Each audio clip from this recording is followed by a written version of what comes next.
Apps आ रहे हैं, नए नए फंक्शंस लेके उनका काम है वो निकालेंगे, पर हमें समझना चाहिए कि हमें उसमें कितना बहकना है, कितना अटकना है। क्योंकि फिर से मैं वापस वही बोलूँगी, समय तो उतना ही है, समय तो 24 घंटे का ही मिलने वाला है, उसमें ही आपको सब मैनेज करना है, पढ़ाई मैनेज करनी है, मोबाइल मैनेज करना है, जो भी आपको जो आपके शौक़ है वो मैनेज करना है, जो भी आप फ्रेंड सर्कल बात करते वो मैनेज, सब आपको उस 24 घंटे में मैनेज करना है। आधा टाइम तो अपना सोने में और खाने पीने जो हमारे रोज़मर्रा के काम है उसमें ही चले जाते हैं। रहता कितना समय हमारे पास, इसका भी कैलकुलेशन बहुत बार सोशल मीडिया पे मैसेजेस आते हैं, उसमें कैलकुलेशंस आते हैं कि हमारे पास कितना समय है, हमारे पास कितना समय रहता है। एक 5-6 घंटे हमारे लिए मिलते हैं हमको, बाकी चीज़ें तो करनी ही पड़ती है। तो ये 5-6 घंटे हम लोग किस में गंवा रहे हैं? ऐसा सिर्फ हाथ में मोबाइल लिया, कहाँ आधा घंटा चले जाता है, कहाँ 1 घंटा चले जाता है, हमें पता ही नहीं चलता। बाद में हमको समझता भी है। तो इसलिए पहले अपने पूरे काम कर लो, अपने जो इम्पोर्टेंट्स काम है वो कर लो, फिर आपको समय मिला तो उसको आप हाथ लगाओ। मैं तो आपको कहना चाहूँगी कि लगाओ ही उनको हाथ। और इसके दुष्परिणाम भी बहुत ज़्यादा हो रहे हैं। काफ़ी हम लोग जो है सब चश्मे लग गए हैं सबको आँखों पर। एक ज़माना हमारा था, यहाँ पर नहीं है, आप लोग शायद मोबाइल और टीवी नहीं देखते, आप अच्छे बच्चे हो, अच्छे स्टूडेंट हो, पर नॉर्मली हम लोग देखे जाते हैं। हम जब छोटे थे, हमारे वक्त किसी को चश्मा लग गया ऐसे मालूम हुआ घर में, तो ऐसे घर में ऐसा मतलब एक टेंशन आ जाता था सब माँ बापों को और को कि बाप रे इसकी आंखें खराब हो गई। और जब लड़की भी देखने जाते थे कि इसको चश्मा है, नहीं करते थे लड़की, इतना उस चश्मे का खौफ था। हम जब छोटे थे तब मुझे अच्छी तरह से याद है। पर अब तो सबके आंखों पर चश्मे हैं। आपके चश्मे नहीं होंगे तो मुझे लगता है आपने लेंस वेंस लगाया होगा। ठीक है, ओके, बहुत अच्छी बात है। आपके पेरेंट्स को आप इसके लिए धन्यवाद दो कि उन्होंने आपको इस चीज़ों से दूर रखा है। आज इतना छोटा सा बच्चा जो है, 2 साल का 2.5 साल का बच्चा, उसके अभी आंखें पूरी तैयार भी नहीं हुई है, इतनी कमज़ोर है अभी उसके एज के हिसाब से, मोबाइल देख रहा है दिन भर। वो मोबाइल के सिवाय खाना ही नहीं खाता, उसके सामने मोबाइल दिखाया जाता है तब खाना खाता है। तो किधर जा रहे हैं हम?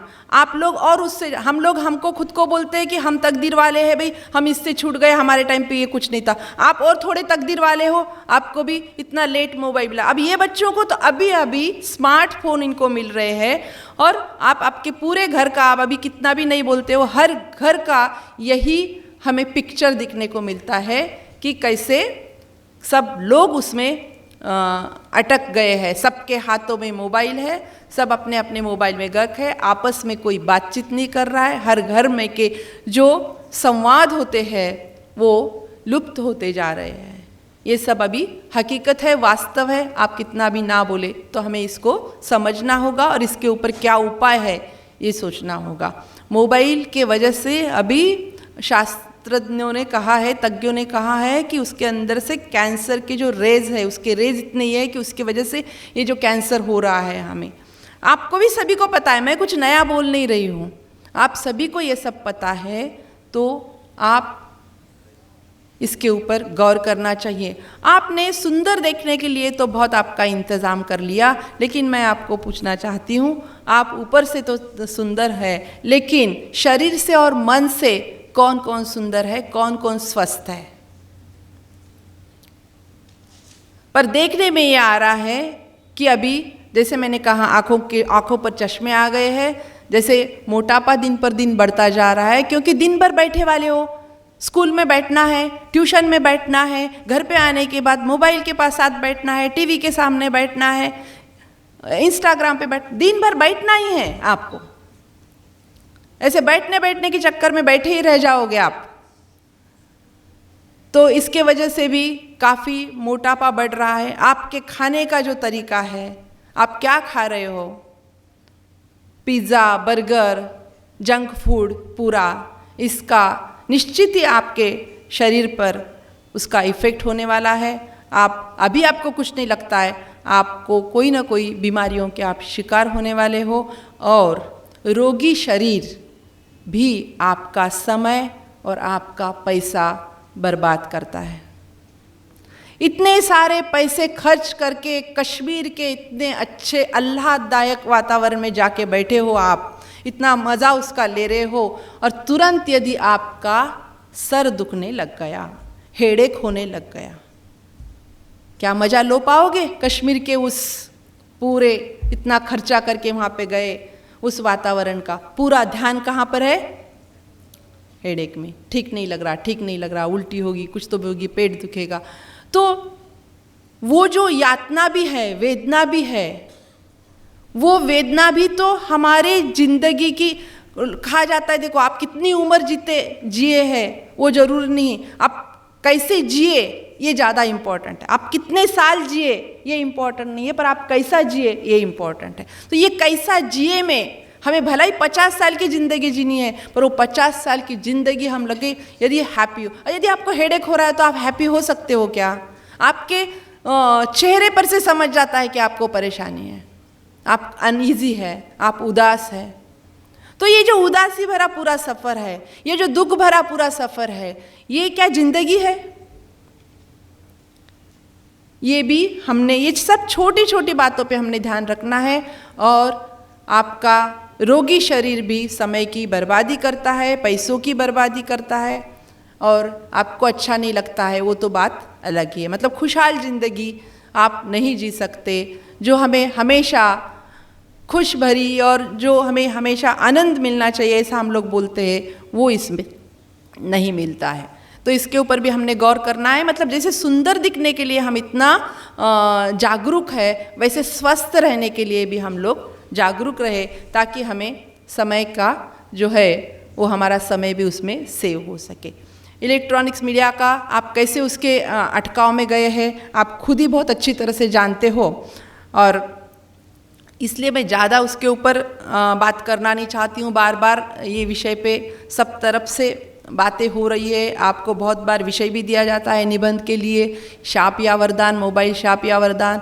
बहुत बार आप डिबेट में भी इसमें पार्टिसिपेट करते हो, और काफ़ी बार सोशल मीडिया पे इसके बारे में काफ़ी जागरूकता चल रही है। तो हम लोगों ने ये समझना चाहिए कि ये तंत्र, और बहुत बार सब क्या बोलते हैं, अब टीवी बंद कर देंगे, अभी मोबाइल फेंक देंगे, किसी को भी मोबाइल नहीं देंगे। ये इसका रास्ता नहीं है। रास्ता ये है हमारे मन का कंट्रोल। तंत्र ज्ञान तो निकलते जाएंगे नए नए, आप सीख लो उसको, नहीं सीखना ऐसे नहीं बात करूँगी। ये तंत्र ज्ञान का हमें कितना फ़ायदा हो रहा है या हमें हानि हो रही है, ये हमें समझना चाहिए। उसका जितना फ़ायदा है उतना ज़रूर लो, उसके लिए आप ज़रूर यूज़ करो उसको। गूगल पे जाओ, आपको पल भर में हर चीज़ मिल जाती है, हर जानकारी आपको चाहिए होती है, वो आपको एक पल में, आप बहुत सही में इतने सौभाग्यशाली हो सज्जन कि एक पल में आपको किसके बारे में जानकारी चाहिए, गूगल पे डाला, आपको मिल गई। हम लोग कितनी किताबें देखते थे, कुछ एक निबंध लिखना रहता था, इतनी किताबें ले लेके आके वो पूरी किताबें पढ़ते थे और देखते थे कि अपने निबंध से, अपने सब्जेक्ट को रिलेटेड उस किताब में क्या मिल रहा है क्या अपने को। इसके लिए हमारी कितनी किताबें पढ़ने हो जाती। आप इतने सौभाग्यशाली हो कि आपको पल भर में वो चीज़ मिल जाती है, उतना आपका समय सेव हो रहा है। उसका आप ध्यान रखो कि हम लोग फिर कहाँ समय हमें गंवाना है। ये तंत्र ज्ञान आते रहेंगे, ये नई नई निर्मित होती रहेंगी, हमें उसमें कितना अटकना ये हमारी समझदारी है। उसको निकाल दो, उसको रोक दो, उसको बंद कर दो, इससे कुछ भी नहीं होगा। आज आपके घर में आप टीवी बंद करेंगे, आपका बच्चा बाहर जाके टीवी देखेगा। आप तो मोबाइल पे भी हर कुछ देख सकते हो।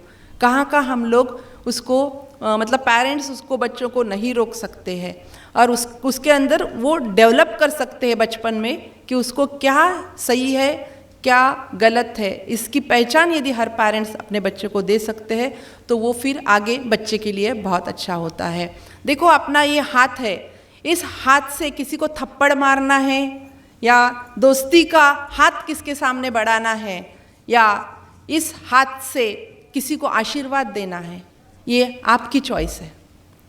माचिस की तिल्ली है आपके पास, इससे घर जलाना है या सिगरेट जलानी है या चूल्हा जलाना है या भगवान के घर के सामने का दीपक जलाना है, ये आपकी चॉइस है, ये आपकी समझ है। ऋषि मुनियों ने कहा है कि बीता हुआ समय कभी वापस नहीं आता, लेकिन एक बात आपको कहना चाहूँगी कि बीता हुआ समय वापस नहीं आता है, पर जो बीता हुआ समय अपने अच्छे कार्यों में यदि आपने बिताया है तो उसकी फलश्रुति आपको बहुत अच्छी मिलती है।